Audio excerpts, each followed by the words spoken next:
যে তোর এরকম করছে গরু অভিশাপ দিয়ে অভিশাপ দে অভিশাপ দে ও অভিশাপ দে অভিশাপ দে সাগর আল্লাহ বিচার করো সাগর ও সাগর ও কে আল্লাহ বিচার করো কগো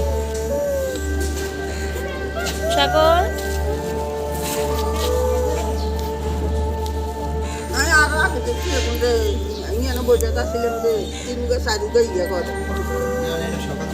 ওর অবস্থা খুবই সিরিয়াস। উঠিয়ে না, নিয়ে যাব ওকে। এখন আমি নিয়ে যাচ্ছি হাসপাতালে। আর আমি যতটুকু শুনছি, আমি ওখানে ছিলাম না, আমি শুনছি ও নাকি ঘুমাচ্ছিল। তো ওর পাশ দিয়ে একটা মোটরসাইকেল যাচ্ছিল, তো মোটরসাইকেলটা ওইদিকে যাওয়ার কারণে হয়তো ব্যথা পাইছে বা কী হয়েছে জানি না।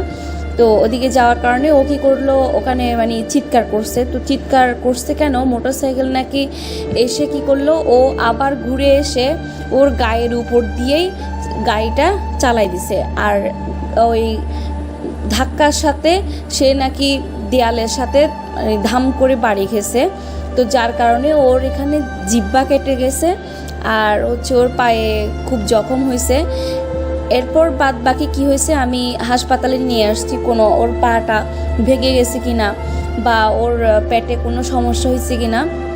তো হাসপাতালে নিয়ে আসি। হাসপাতালে প্রায় আমি 5.5 ঘন্টা ধরে এই হাসপাতালে ছিলাম। ও আমি সারাদিন রোজা ছিলাম, তাও রোজা অবস্থায় আমি ওকে নিয়ে আসি। তো নিয়ে আসার পরে ওকে এক্সরে করা হয়। এক্সরে করে সব দিকেই ওকে পরীক্ষা নিরীক্ষা করে দেখলো, ওর কোনো দিকেই ভাঙে নাই। তো বলল যে পায়ের মধ্যেই নাকি জখম হয়েছে, আর ওই যেখানে জখম হয়েছে সেখানে নাকি আগে একটু ইনফেকশন ছিল, যার কারণে ওখানে পোকাও হয়ে গেছে। আর ও টোটালি একদম উঠতে পারতেছিল না, ও একদম শুয়ে গেছে। ওর শুধু মুখ দিয়ে চিৎকার করতেছে, এতটুকুই। আমার মনে হচ্ছে যে ওর গায়ের উপর দিয়ে যে গাড়িটা গেছে সেটা আসলে ওর গায়ের মাংসগুলো হয়তো থেতলে গেছে, কারণ সামান্য একটু পায়ে জখম হওয়াতে কিন্তু একটা কুকুর এভাবে শুয়ে পড়ে না। ওর এতটাই অবস্থা খারাপ ছিল যে সে শোয়া থেকে উঠতেই পারতেছিল না। এখানে ছোট হতে বড় সবাই এই কুকুরগুলাকে ইচ্ছাকৃতভাবে হলেও মারধর করবে, ইচ্ছাকৃতভাবে হলেও পাথর মারবে। মানে এই কি এক অবস্থা, মানে আমি কি বলবো, এদেরকে কখনো শুধরানো যাবে না। আমাদের মানুষ নামে কিছু অমানুষ পৃথিবীতে থাকার কারণে এরা কখনো বাঁচতে পারবে না। এদের বাঁচার অধিকার নাই। এদের বাঁচার যদি অধিকার থাকতো তাহলে অবশ্যই অমানুষগুলো এই ধরনের কাজগুলো করতো না। একটা নিরীহ প্রাণীর সাথে এই ধরনের করতে পারে, এতটা বাজে কাজ করতে পারে, সেটা কখনো মানুষের পক্ষে সম্ভব না। এটা একমাত্র অমানুষের পক্ষেই সম্ভব। ওর যে কষ্টগুলো পাচ্ছে এটা বলার মতো না।